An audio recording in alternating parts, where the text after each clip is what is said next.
This hole started off small, but now it's deep enough for me to climb all the way inside. Chenelle, how are things looking out there right now? Well, one thing we see yet again today is the outpour from community members coming to this memorial. Again, nonstop traffic coming, bringing flowers, balloons. Moosey has been so kind to take us on a boat with her family to show us just how bad it is out here. She's been in this area for 38 years.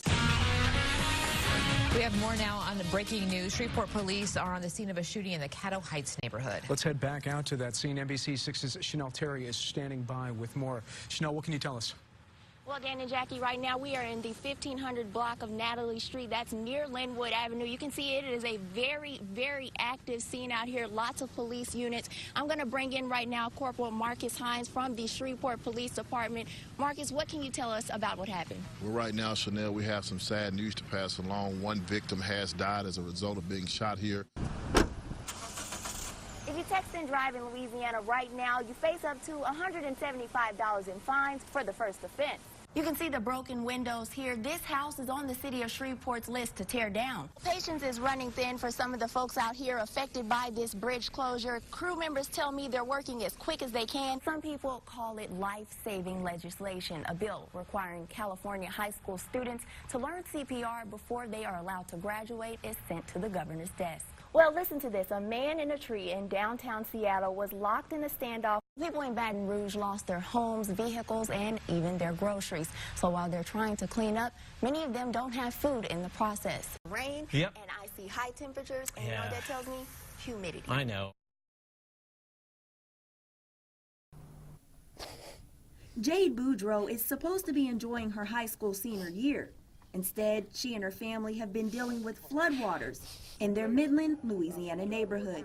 I feel bad for my grandma. I mean, she's been here for a long time, and it's never got this bad. It's devastating. For 38 years, Jade's grandmother, Moosey Benoit, has called Midland home. Backwater flooding from the Mermentau River made it inside this house for the first time. It's at least 6 feet off the ground. It's very upsetting. It really is. We worked so hard for that. The flooding also affected Moosey's daughter, who lives in a home around the corner.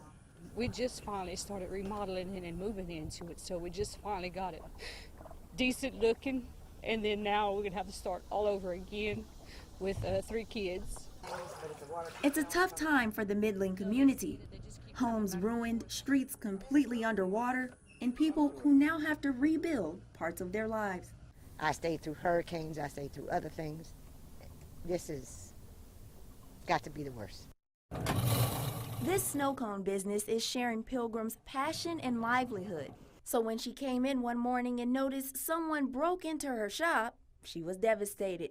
I just started crying. My ice machine, my crock pots, my drinks, all my flavors, even my simple syrup that you use to mix your flavors with out of the refrigerator, gone. Pilgrim's granddaughter, Gabrielle, helps her run the shop every summer. She says the robbery is hurtful. It really makes me mad that someone would do this because I don't think they would want it done to them. I don't really know, which is heartbreaking. Surveillance video shows people carrying things out of the shop in the early morning hours. Kelowna Cones had to close down for 4 days, putting a halt on business at a community hotspot. We come out of the library and we come right to the snow cone place every Wednesday. It was awful that something like that happened here. I'm here every day. I'm open 7 days a week. This is what I do for the community and the kids. And then they come and rob the kids of this.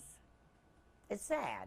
People visited this memorial all day long today. It's a visual way for them to remember the officers that so many people call heroes. It's hard to miss these balloons, flowers, and signs outside Be Quick convenience store on Airline Highway, and the tears of people who stopped to pay their respects to the officers the memorial honors. These guys were heroes. They were out here to protect us, and through no fault of their own, someone decided to take their lives. Baton Rouge police officers Montrell Jackson and Matthew Gerald and Sheriff's Deputy Brad Garafola were killed near the store during an attack on law enforcement. It's just disheartening to lose your life that way, to be ambushed for anybody. And It hurts. 3 other law enforcement officers were injured, including Deputy Nick Touye, who is still in the hospital fighting for his life. Tom Jones has known Touye since high school. He didn't know the officers who were killed, but says the growing memorial shows how Baton Rouge is coming together in the midst of tragedy. I think everybody has pulled together and everybody has seen the love in each other's hearts. I just want to say to the families, my heart goes out to you. I'm so sorry that this happened because all lives matter. All lives matter. As far as Deputy Touye, he is still in critical condition at Our Lady of the Lake. A disaster, really. It's very dangerous. It's destruction, that's what it calls. It's how neighbors on Kelsey Street describe this pothole that's caused problems for weeks. I replaced 3 tires from it before it actually fell in. I got out to check my tire one day and kind of almost fell in the hole.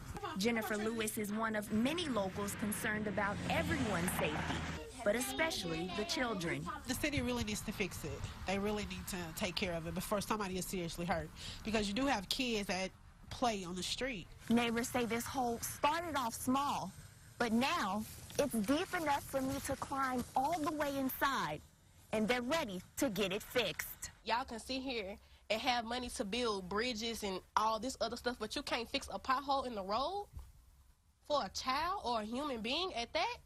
It doesn't matter, grown or not. Somebody could hurt themselves. It's as if nobody cares, basically, pretty much. It's like everybody's passing, going about their normal lives, and we having to suffer.